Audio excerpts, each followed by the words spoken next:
my gallows and build them high. Makes a long time climbing before I die. I want the chance to spit in his eye. Oh, well, they gave me bars, but I can see between to a dusty yard and long gone green. They call that freedom, if you know what I mean. And I dry my sorrows, but the whiskey's gone. Hello, everybody. Welcome to Heidbangers. This is episode 10. I'm Matty, joined tonight by Stephen, Alex, Gordon, and Scott. How are you doing, guys? Hey, bad, mate. Getting there. Good stuff. Glad to hear it. If this is your first time listening to Heidbangers, this is our sort of men's mental health or just mental health podcast. Now, a few wee disclaimers before we start. None of us here are mental health experts. We talk about pretty much our own experiences and views on it. So please don't consider anything that we talk about as advice. Due to the sensitive nature of the subject, we might contain things that might trigger people. So be aware of that. And if you're struggling, please seek proper help and don't rely on us.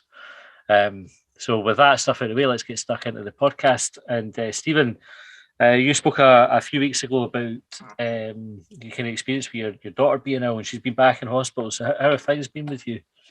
Well, a lot better, because my wee girl is now back out of hospital. Unfortunately, things took a real downturn for her in the last month. We thought at one point we were genuinely going to lose her. At one point, because she got put on a life support machine, and the hospital was on life support for the best part of a week, and just awful experience to go through. But I'll get more onto that in a minute. Just letting everybody know. I mean, just now a lot better. Doing what we girls do. Do you know what I mean? Currently getting her hair dried by my wife, so if you hear a hairdryer in the background, you know that it's all good. But no, as I say, just now she's doing a lot better. Good, glad to hear it. And I think last time when you spoke, you kind of had said you felt a wee bit guilty, but you also felt a wee bit sort of lonely, like you were dealing with a lot of it on your own because your wife was doing the hospital visits and stuff. How was it this time? To be honest with you, I mean, this time was 100 times worse.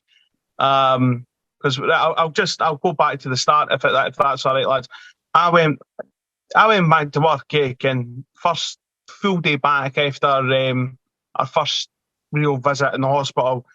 Normal day, doing what I need to do during the day, and I get a phone call from my mum saying, "Listen, I'm coming to get you," sort of thing. The wee one's back in hospital. So up the hospital we went, and I didn't realise at the time just how severe things were, because in the back of my mind and sort of the way that I kind of taught myself that things were, listen, things are going to be okay. In my mind it was, how it was before. But when I sort of walked through the hospital, that's when it became pretty apparent that things were a lot worse. Because I don't know if any of you have been up to the new sick kids, I beg your pardon. But basically, when you go through the triage sort of bit, to go to like the sort of the bay area and everything like that, before they decide if they're going to admit you, you go to turn right. So instinctively, when I've walked in, I've just went to go right, because that's what I thought we were. And it was the wee nurse went, no, we're through here. And at that point, I realised kind of where I was going, and I was going to the resource area of the hospital. So straight away, alarm bells are ringing in my head, like, oh shit, like this is bad if she's in here. And I thought maybe she's just in a bit beside it, maybe the things aren't going to be as bad. And kind of just as I'm thinking that, I hear an alarm going off. And about 7 or 8 people, like doctors and nurses and everything like that, came bombing past me, like absolutely just bombed right past me and into this wee room. And I thought, fuck, please tell me you're no in there. Please tell me you're no in there. And unfortunately for me, she was. My daughter had actually stopped breathing twice, to a point where a crash team was there. When I went to go into the room, a doctor, I can't remember her name, says to me, I'm Doctor such and such, I'm just here if I'm needed. And when I actually sat back and thought about it later, there was actually another doctor beside her, and he was actually standing with a defibrillator paddles, and he was ready to go. That's how severe things were. So, that at that point, nothing's. I'm not taking anything in. Nothing's happening to me. Nothing's sinking in with me at this point. What made it even worse was just, again, I sort of looked over at my wife. My wife and I are both in autopilot. We were just, it is what it is. You know what I mean? We just have to just keep going here. But again, it was when I sort of sat down and thought about things later, just how bad things were. I just remember looking over at my mum, and my mum was white, just as white can be. My mum got a real fright, just because obviously, again, just with the severity of things. So, the decision was made. She was going to go up to critical care again. They tried to put her into critical care. They tried to put her into on the oxygen mask and everything like that. And at one point, it was looking like that was doing what it needed to do. And then her health just took another downward spiral, and the decision was made to put her on life support. And it was, as a parent, it's just something that you never, ever, ever want to hear is happening to your child. And the fact that I was hearing that, I make no secret of the fact that I had no idea what was going on. I just, again, I was there, I was there in person, but I wasn't there. It was again, I was on autopilot, and my wife and I got a real fright seeing her just there. There was nothing, just absolutely nothing there. My wife and I were both sitting across from her, sort of one on either side, and we both got her hand, and it was actually my wife that said to me, I really didn't like this. She says, what is it? She says, I'm holding her hand, and she's not gripping back. You know what I mean? And by this point as well, my daughter's got tubes and lines and everything you can imagine on a person at this point. And, bear in mind, my daughter at that point, she was, she's 1 next week. So I seeing my wee girl like that, just, it broke me. Absolutely 110% broke me. And the thing that I remember most, and I think I'll remember it to the day I die, was the doctor pulled us both aside and just said, listen, the likelihood is she's going to be fine. The likelihood is she'll make a recovery. But you have to be prepared if she doesn't, sort of thing. So that, to me, was what are you telling me? Are you telling me that my daughter's going to die? Are you telling me she's not going to be well enough to come home? What is that? Do you know what I mean? So, my wife and I practically lived in the hospital for the best part of a month. I was there for the first thing in the morning to last thing at night because I can't sleep in a hospital. If I'm not the patient, I can't sleep in the hospital. I went the best part of 3 or 4 days without sleep. And by the third or fourth day, I was literally I couldn't function. I couldn't walk. I couldn't talk. I couldn't do anything. And it was my wife at that point that said, "Listen, just go home. I'll stay here. Because you're no good to us if you're like this now. You're no good to us if you're not looking after yourself." So, and I was doing that. But the worst thing about it was, you're coming in and you know that you're going home to an empty house. You know what I mean? You know that you're going home to an empty house, and that's how it was for me. I was just coming home. I wasn't bothering to turn the lights on, the TV on, nothing. I was literally coming in, taking my shoes off and going straight to bed because I just wanted to be back at the hospital the next again day, Sleep became a rarity for me. Like, I mean, I'm still getting used to sort of getting back into a cycle of sleep, and you know, it was just, and I wouldn't wish it on my worst enemy what my wife and I went through during this time, and it was.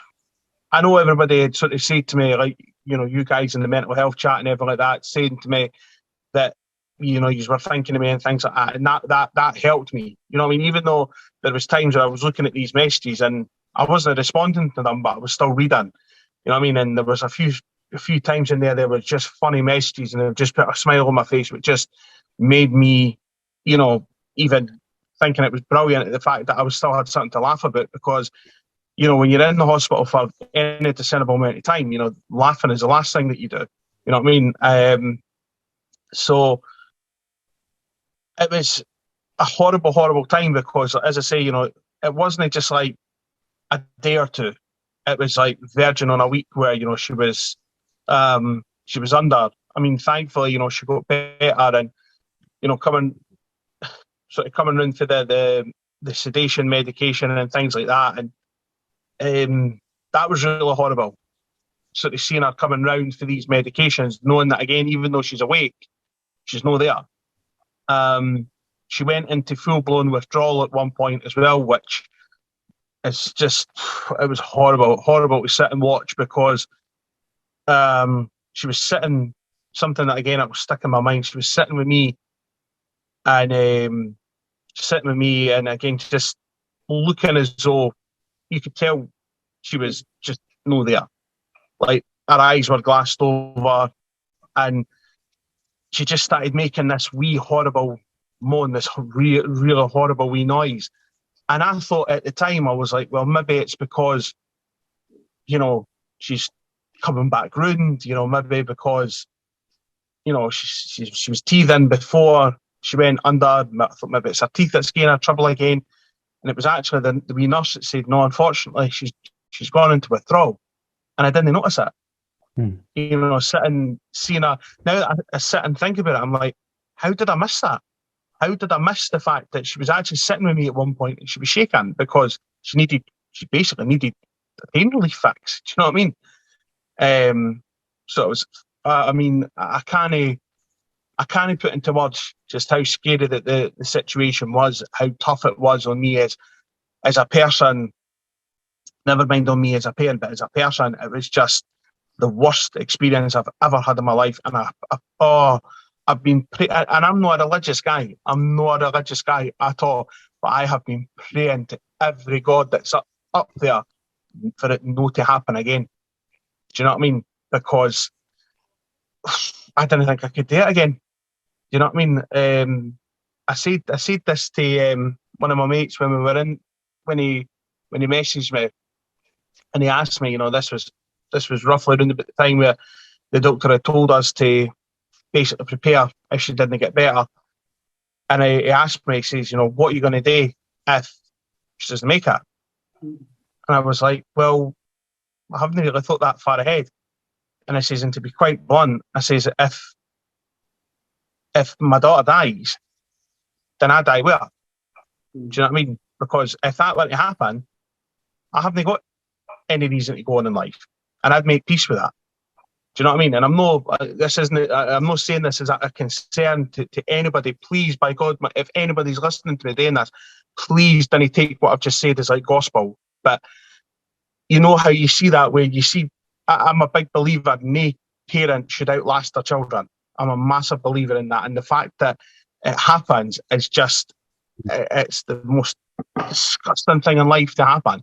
But unfortunately, it does. And I look at these parents that unfortunately have gone through that, and I think, God, you're such a strong person to go through what you're going through and to still have the will to go on in life. God, you're so strong. But at the same time, I think that's not me. And I keep thinking, I don't think I'm that strong. And I keep thinking to myself that if that was me, and what would I do? Do you know what I mean? And it's a question I've posed myself, and I hope to God I never have to answer. Do you know what I mean? But honestly, it's just I'm lost for words trying to describe just how scary the situation was, how tough it was on me as an individual and as a person, and just how scary it was. Honestly, I can't. All this has actually made me realise is just how amazing and how brilliant, how wonderful our NHS is. The NHS, man, is fucking phenomenal. Pardon the French, but the NHS is, oh my God. I just couldn't praise them up any more than what I've done, honestly. And for anybody who works in the NHS, man, I fucking love you for everything that you've done for me and for my daughter and my wife. Honest to God, I just can't praise it up high enough. You know what I mean? And anybody that I hear kind of bashing it or can anything like that, I am the first person in line to bite back. Do you know what I mean? Because I just think the NHS is just a wonderful, wonderful, wonderful thing. And how anybody thinks that we can survive with it needs fucking shot, as far as I'm concerned. But that's my opinion. Do you remember, Stephen, the moment where they told you she was going to be all right and you were getting to take her home? Just go and say that again, mate, sorry. Did you remember the moment where they told you she was going to be all right and you were getting to bring her home? Yeah. What was that like? Just such a weight off my shoulders, mate. It was unbelievable because when she woke up and we'd seen that, you know, our oxygen levels were holding steady and she looked more like herself. And I said to the doctor, I went, this can only be a good thing. And he did say to me, as long as she comes off the medication slowly, as soon as she's off the medication, she can go. She's honestly, because I mean, I think if I'm being wholeheartedly honest, there was a time where I didn't think I'd have that conversation because, as you know by this point in me, I always see the worst in every outcome. But when I was told that, you know, she's well enough to come home, like, I'm not going to lie, I heard the conversation and I said to my wife, I'm just going outside for 5 minutes. I need fresh air. And I went outside and I just burst into tears because I thought, that's it. It's over. Do you know what I mean? It's over now. We can shut this chapter and we can move on to the next one. And I mean, such just a weight lifted right off my shoulders, and just a wonderful, wonderful feeling to know that she was coming home. And nothing beat that first night. It's just again coming home, and I know I'm not by myself. Just now, I've got my house is whole again. Brilliant. Do you know what I mean? Good, and honestly, fantastic feeling. You need to make a big deal about her first birthday. She's probably not going to remember it, but honestly, you have to. Honestly, I'm not joking. The amount of folk that have got in touch with me and have, you know, asked me how is she, everything like that. I've had people who I've went to school with say to me, listen, I've bought her that for her birthday. That's there for her. The amount of stuff that I've got in my living room now is just ridiculous. Do you know what I mean? Because again, I didn't think she was going to have her first birthday to celebrate at one point, you know. So she is getting made a big deal, and that is just an absolute must. Take loads of pictures, man. You need to remember. Oh, yeah, completely. Oh no, honestly, we've already said that everything is being documented. Everything's being documented now. You know, all the pictures, everything like that, and just she will just be the most spoiled wee lassie in the world. Do you know what I mean? But that again is just fantastic for me because again, at one point, we never thought she was going to have a birthday to celebrate. Do you know what I mean? So the fact that she's got that now, brilliant. Do you think it's changed your perspective on life, Stephen? 100%, mate. Absolutely 100%. Do you know, I know anybody that kens me, right? I mean, at one point in time, I lived for football. I lived for my weekends. I didn't want anything else in life. I wanted my weekends. Do you know what I mean? I wanted my night shoot, my day shoot, going away supporting Hibs and everything like that. Hibs and Liverpool. That was just what I lived for all the time. And obviously my outlook on life can change completely when I met my wife, when we got engaged, when we got married, everything like that. And for the minute I held my daughter in my arms, I'm like, well, I'm not number one anymore. I'm not number one anymore. I'm just a side act. Do you know what I mean? And I was happy for that.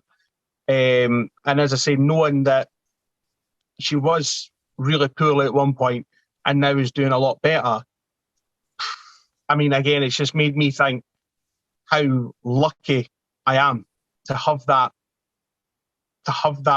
sort of that feeling that, you know what, everything's going to be all right. Whereas again, before I didn't have that. It was like a really tough experience to go through, Stephen. And you've spoken on the podcast before about sort of your struggles with mental health. How much strength do you take for having come through that and it had a positive outcome? Well, if anything, it's just made me realise that I am a strong person. I am a strong individual.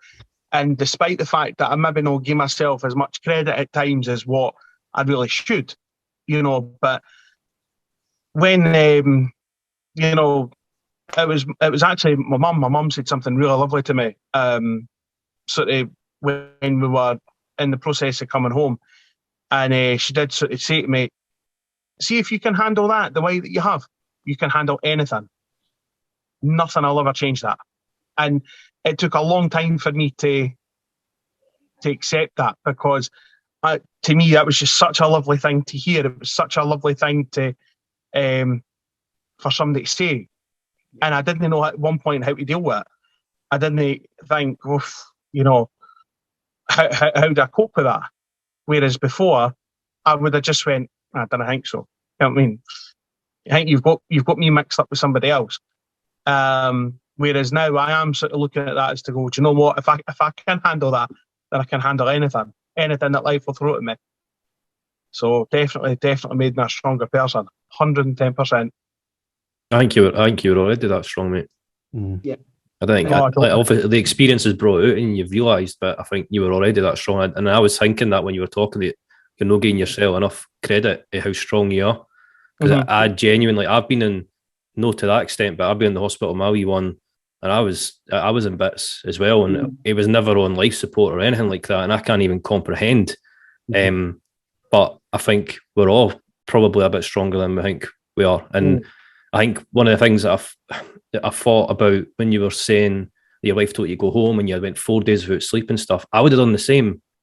And I have done similar, but I think it's really important that you look after yourself, look after them. It's like when you're on an airplane, the masks come down, you put yours on first before you deal with the kids.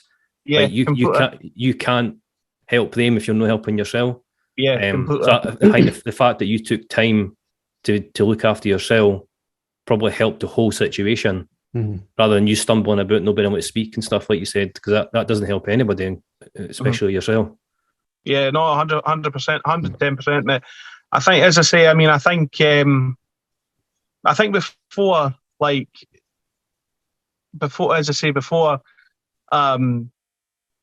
before I became a father, I think these are the things that I would have taken for granted, and I would have just, fuck it, just forget it. Do you know what I mean?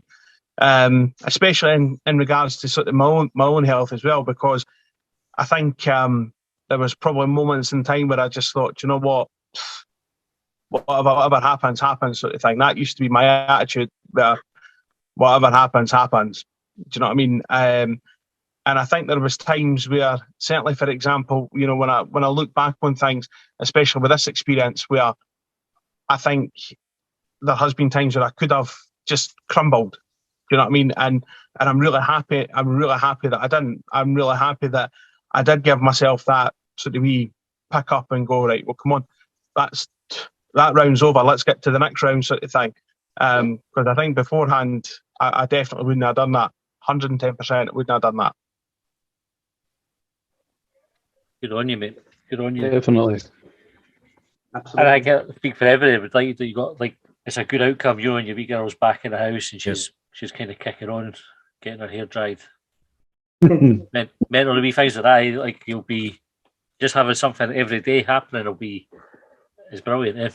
Yeah, 100. Oh, mate, honestly, there was. I'll give you a laugh. There was what day was day Sunday? It must have been Thursday night, and I came home from work and I wasn't because it was my first like full day back.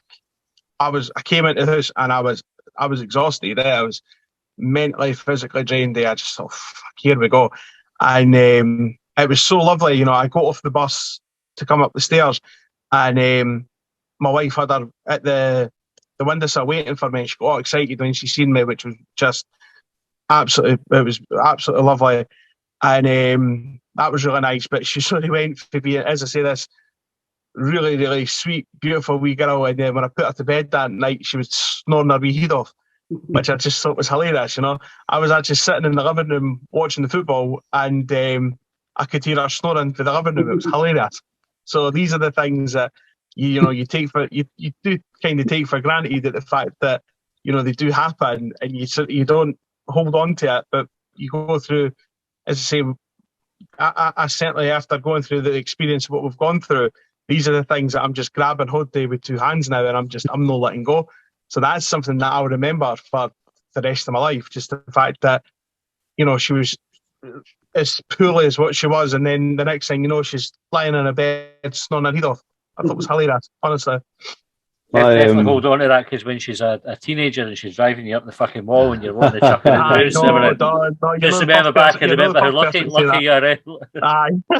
I was just about to say the exact same thing. My daughter's been a nippy wee bastard all day today, and she came up to me the day and went, "Are you taking me to Rainbows tomorrow?" I was like, "Aye," and I said, "Do you want to go on your scooter?"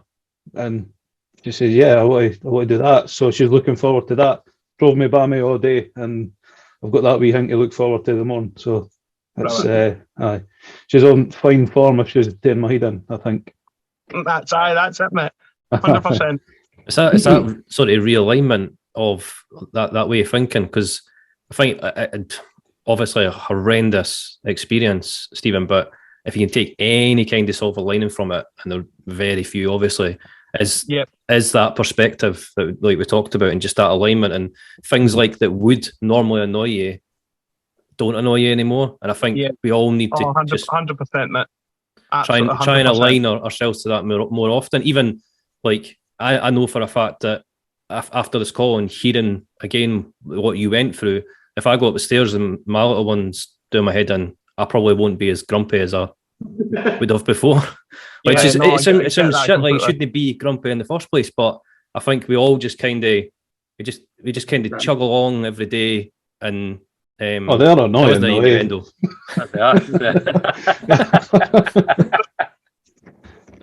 This is recorded so she can watch it back when she's bigger. Just to kind of move on a wee bit, Scott, I wanted to ask you about how you got on we've been back in the office. It's been a few weeks since you spoke about kind of having your first day back in, and how's it been for you? I hated it with a fiery passion. I've done 2 days. I hated it. Hate the travel. Hate going in. I hate sitting at my desk. I hate having to do work. So I've had a word with my boss about it. I'm going to do a different day. There's more people in on that day, and see if that makes it a little bit better. So I'm going to try Tuesday instead of Monday. But it's weird. Like, I get it. You've got to put life in perspective.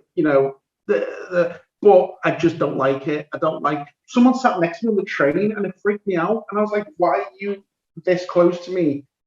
Move away. I don't need this." And the fact you have to go downstairs for a fag break instead of smoking at your desk like you could do at home, it's just gross and weird, and I don't like it. But I did it like a big boy. But don't. You can never convince me after 2 years of working from home that going back into the office is a good thing. There's nothing positive about going in. Anyway, but yeah, thanks for asking. Okay, did you have to do video calls still when you were in for the folk who weren't in the office?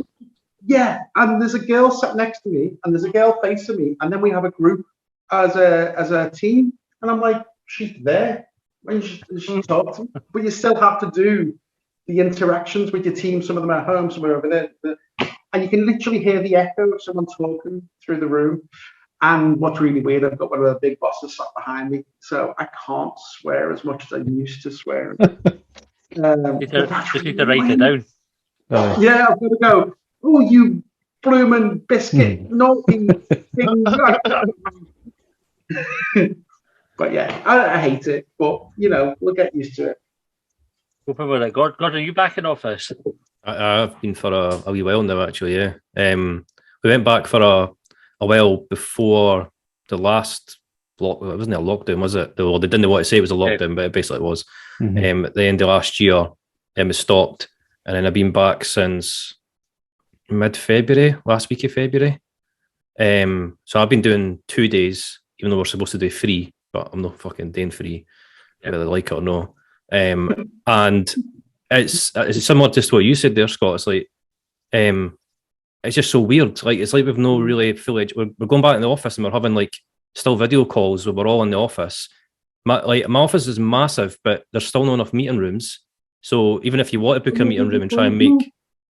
What gets me as well, you can't go to the bathroom or the kitchen or anywhere now without rules. It's like I need to do things on my own. I can't be like, there's somebody in me, you can't go to the bathroom. It's like, well, I'm a mid-40s-year-old man. I need to use the bathroom when I need to use the bathroom. So who can tell me I can't use the bathroom? This is dangerous, you know what I mean? But I feel like the rules that are still attached to like, can't make a cup of tea, someone's in there.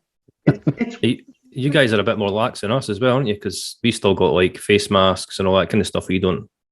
Without saying too much, I am a civil servant, so we've still got rules, as it were. Right. But it's literally the rest of the world is no masks, no rules. The minute you walk into a civil servant building, mask up, one person in the kitchen, one person in the toilet, put a mask on when you're walking around, that sort of thing. But it's still like, I can leave here and like do none of that. I don't need to have any of those rules. But so I'm like, because I deal with a lot of people in like Central Europe and London, and I like last Tuesday I was back to back in calls like on Teams. I might as well have just been sitting here on like, it didn't make any difference with being into the office. And I keep like the frustrating thing is like my boss feels the same way as me, and then his boss feels the same way as us. But it's like board level. They're just like, it's like middle-aged white guys that basically are set in their ways. Like, doing everything. They're millionaires. Like, yeah, I mean, they get to go 6 ski holidays a year, so it's not that great, a big deal for them, obviously. But it's just I'm starting to see slightly more benefits to it. Like when we do get the meetings, and there's some conversations that are just easier to have, and you can just shout across the desk rather than having to arrange a call and wait, and then it's too late by that point and all that kind of stuff. But the pros are definitely outweighed by the cons by a massive different distance. So I'm the same mindset as you, Scott. I just don't like it, and I get more work done here because I can concentrate. There's not as many distractions, and I think I have less breaks at home because you can smoke at your desk, you can have a drink at your desk, you don't have to get up and leave and so I literally will plow through. But I think there's an argument for that shouldn't be the case though, like because I'm like that. Like I will go like a whole week without having a lunch break, and I'll just sit and eat at my desk and I'll just work right through, and then I'll be starting at 8:30 and I work till 6:30, 7, 8, depending on what's on, and I shouldn't be doing that. So and that is one of the benefits of going to the office. I get the train, I know when the train time is, I go in, I take my lunch hour, I'll go with someone that I work with, and we'll go somewhere, get something to eat, come back, I'll get my train home, and I only work my hours, and that's it. So that is the other benefit. But what's troubling me just now is that where I work, they're starting to track it, and then they're saying to the managers, and then the managers saying to us, "Oh, your numbers for your department are lower than this department," and it's becoming a battle. And you feel like you've got to, and that's where I feel uncomfortable with it, because it's like, well, it's been proven for the last 2 years that it works, and productivity never dipped. We all worked fine. I feel like I'm catching up the rest of the days, because when I go in the workplace, I'm not getting anything done. So for the next 4 days, I'm catching up on the work I haven't done in the office because of reasons. So for the next 4 days, I'm extra busy. And that to me doesn't compute, because I didn't feel like that before when I was at home. But now I feel like, I've got to make an effort now for those days I'm at home. But, Yep. Not to backtrack too much, but Stephen, how? Because I remember the last when I listened to the podcast when you had the first problem, how were you work? Were you this time? Because I remember you saying about not being great. Like, you didn't have to say if you didn't want to, obviously. No. I'm happy to say no. They were fantastic, mate. Absolutely brilliant. It was nice this time, just knowing that I didn't have to. I was put on compassionate leave. I didn't have to worry about money. I didn't have to worry about being signed off or anything like that. My daughter got out of hospital on the Sunday, but on the Friday I had popped in just to say, kind of hello to folk and to give them an update as to how they were. And my boss basically said to me, listen, I've got you penciled in for the 14th. If you need that, brilliant. If if things have changed, just let me know. We can rearrange it. If you want, I can give you a phased return, everything like that. Any bit of support I could have had, they gave me, which genuinely took everything off my mind. I think as well. I think they realised pretty quickly the severity of things, because I still remember the conversation that I had with my manager, just to tell her kind of how the land was lying. And I said, listen, there's a good chance you'll get put on life support. And it was a shame, because she sort of said to me, I don't know what to say to you. How do you speak to somebody whose child is going on basically a machine to keep them alive? You know what I mean? What do you say? So I couldn't have asked for more, to be honest. I mean, the way that even the girls that I work with, they were absolutely superb. Everybody kind of got in touch with me just to say, we're here for you. Anything you need, just let us know. I had the girls asking me, how are you doing for shopping? Do you need me to go and get you something for the shop? Do you need this? Do you need that? As I say, anything I could have, anything I needed, my team were there for me. And it was a massive, massive, massive weight off my shoulders. Because obviously, the first time Emma went into hospital, it was the polar opposite. I was getting texts every day asking when I was coming back to work and everything like that. And it just, that made the situation 1,001 times worse. Thinking, even though I know you're unwell, I still need to go back to work. I still need to do this. I still need to do that. This person said that they want to see me. This person, and it was something that I just at that point in time, I just didn't need. And I'm glad that I didn't have to go through that again. I didn't have to go through that again, because I think if I had went through that again, I wouldn't have been coming at the situation as positive as what I have this time round, and I wouldn't be as more grounded and probably as more stable as what I am now. I definitely think I would have struggled a lot more, because it was just such an awful experience to go through. Do you know what I mean? Like, as I say, getting a text every day when you come back to work, like, mate, my daughter's in critical care. I don't care about work right now. Like, I don't care. Like, have you seen where I am? Do you know what I mean? That was my answer one day. Do you know where I am? I would have a 2-word response for that if it was me. Like, well, I'm not going to lie. I came very close to it a few times. I came very close to just saying, Ken, what, I really didn't need this. You should never have been put in that position in the first place. That's it. I mean, that's it. It's one of these things, but that was obviously a different centre, everything like that. I'm back to my centre now. And as I say, my boss, my manager, couldn't have done enough for me. Absolutely could not have done enough for me. As I say, as soon as she found out that Emma was as ill as what she was, right, leave this with me, sort of thing. I'll get this sorted. And it was like, right, you've been put on compassionate leave. Don't worry about money, because that was one of my big worries at that point. Because the first time I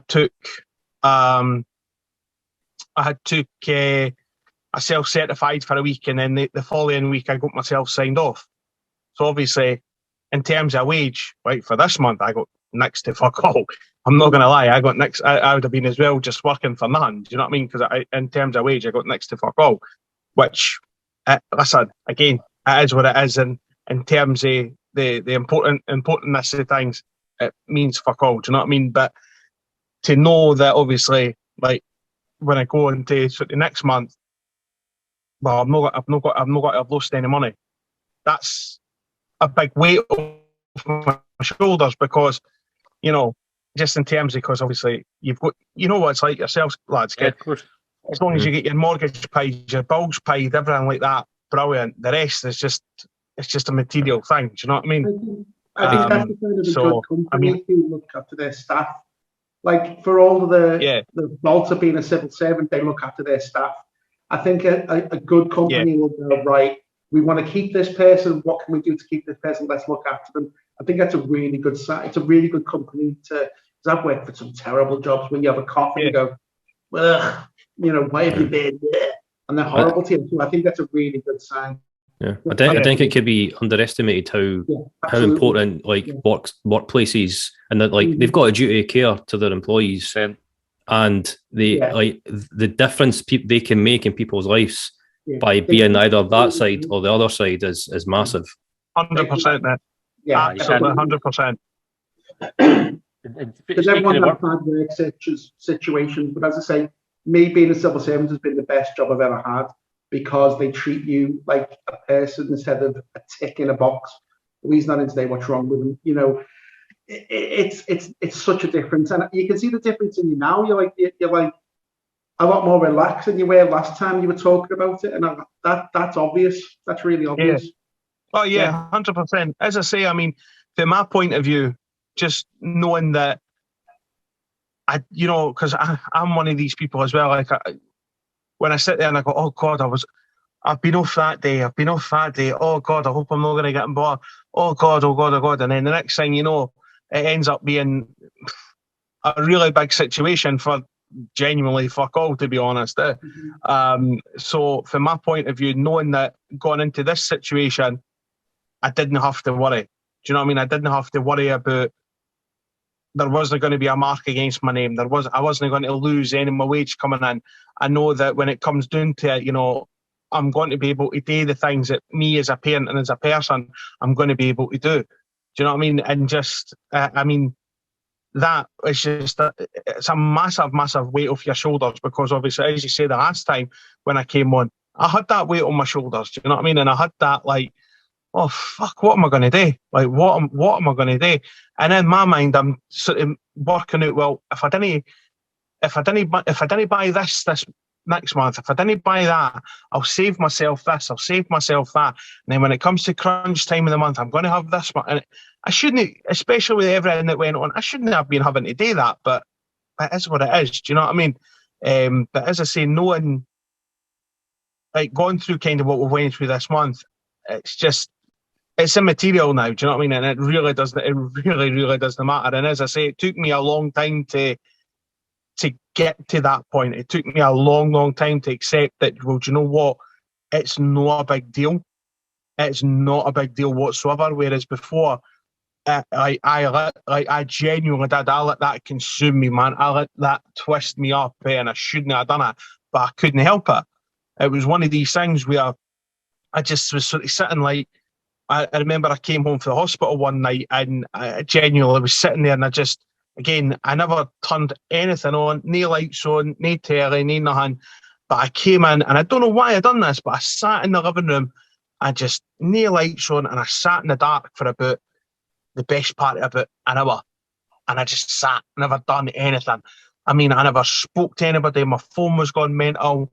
Like just people texting me if I was all right. And like my wife had phoned me, my mum had phoned me. I just ignored everybody, and I'm like, I woke up the next day and I thought, the fuck did I do that for? Like, why the fuck did I do that? Do you know what I mean? But honestly, I mean, I thought, why the fuck did I do that? Why was I doing that?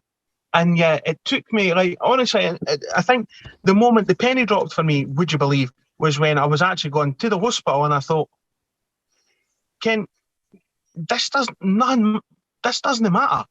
Last night doesn't matter. What matters is making sure that I'm there for everybody if the shit hits the fan.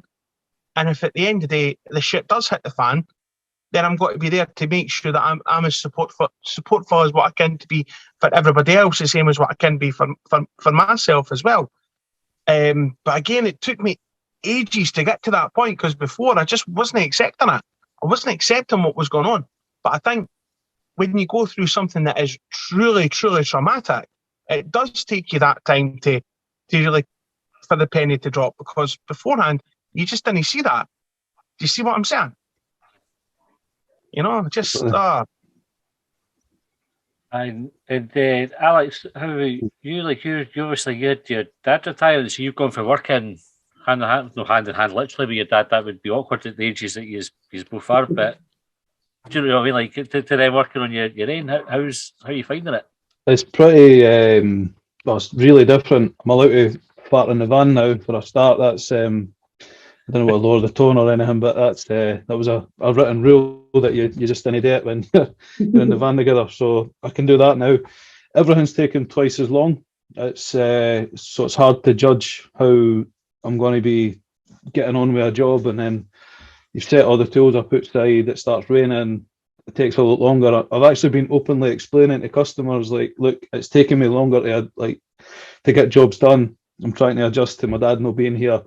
And then I'm talking to myself a lot more, and you all follow me on Twitter. I talk some shite, so it's just like that, but on my own. So, I didn't become lonely or alone, but I'm noticing not having somebody to talk to, and everything's taking a lot longer. Basically, that's it. So that's. I mean, I knew it was coming for ages. Like 18 months, we knew he was going to retire, and I thought, right, I'll try and see what kind of jobs I can take on. My job's a lot different for you guys. I have to go into people's houses to work. I've not got an office that I can go to or get compassionate leave or anything. If I'm not working, that's it. There's nothing coming in. So it's it's a challenge, but I'm getting there. Just for asking. That's right. How do you mitigate it? That's kind of where I'd be curious. Is you said you had 18 months to kind of get used to the idea. Aye. I'm not really. How do you do it? I'm not sure, to be honest. I just each day as it comes. That sounds like a football player answer, but that's quite literally it. I've got to at night. I've got a pile of jobs to price up, and I can't be fucking arsed doing it. So like the day's taking long enough as it was. Coming at night, I've told you openly on the mental health WhatsApp group that I'm bored shitless at my work. I mean, I've got absolute 90s keeps me going through the day, but then it's the same songs all the time, and that's just boredom. I think that's pretty much it so far, and harder working. Are you like considered taking someone on to like?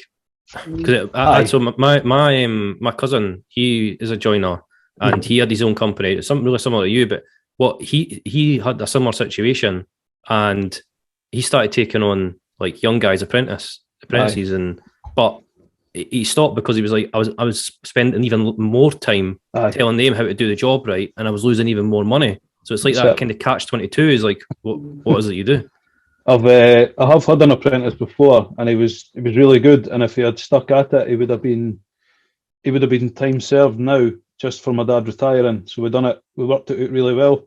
But he never stuck at it at college, and basically ruined his chance. But you're right.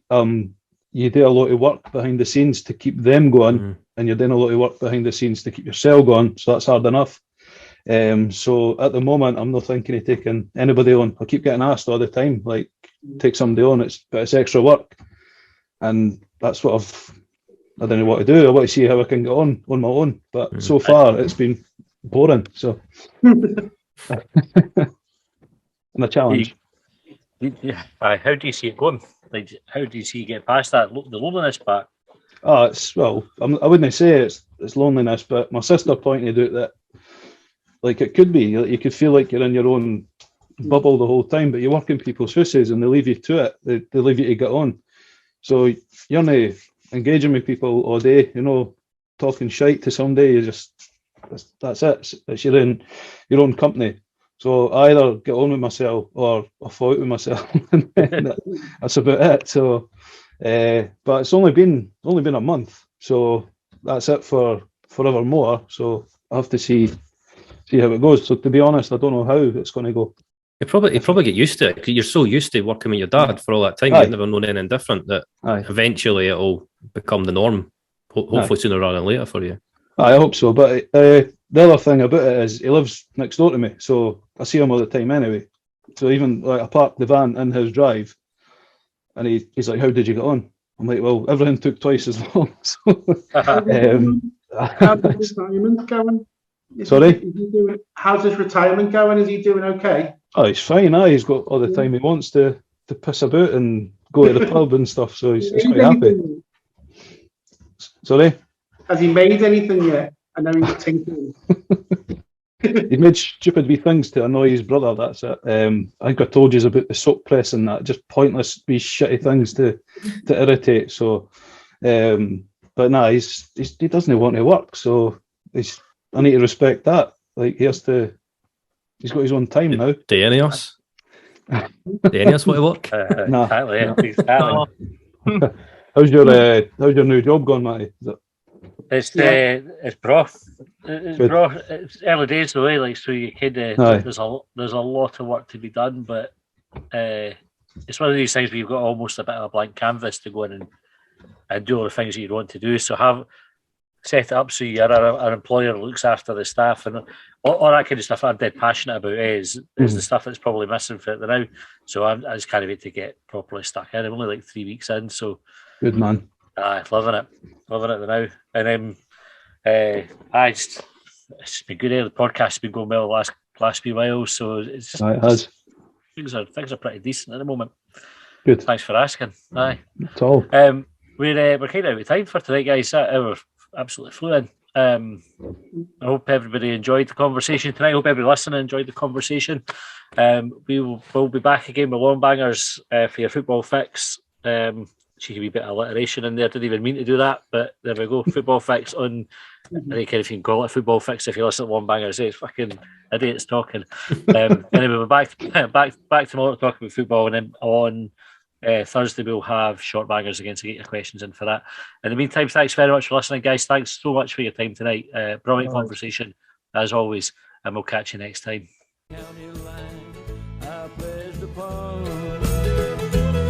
Well, they trailed me down when I broke free. I drank all the whiskey in Tennessee.